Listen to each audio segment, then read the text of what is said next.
Operation Kida, North, was conducted by the Imperial Japanese Navy, IJN, during the Pacific War in February 1945. Its purpose was to return both Ise-class hybrid battleship aircraft carriers and their escorts to Japan from Singapore, where they had been based since November the previous year. The movement of the Japanese force was detected by the Allies, but all attempts to attack it with submarines and aircraft failed. Nevertheless, due to the intensifying Allied blockade of Japan, the Ise-class battleship carriers and their escorts were among the last IJN warships to safely reach the country from the Southwest Pacific before the end of the war. Before departing Singapore, the Japanese ships, which were designated the completion force, were loaded with supplies of oil and other important raw materials. This formed part of an effort to run increased quantities of supplies through the Allied blockade of Japan before the country was cut off from its empire. The Allies had learned of the completion force's composition and goals through intelligence gained from decrypting Japanese radio signals,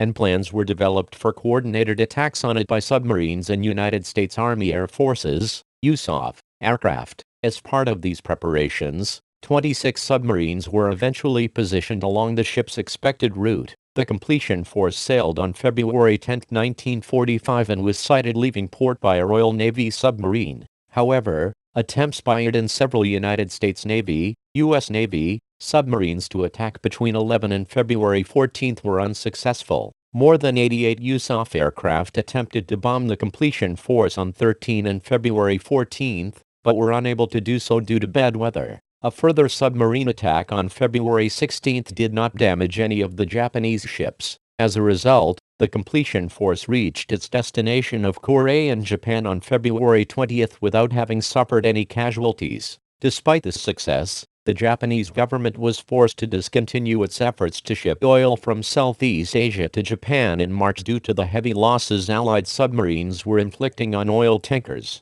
and all the ships of the completion force were sunken or near Japanese home waters before the end of the war.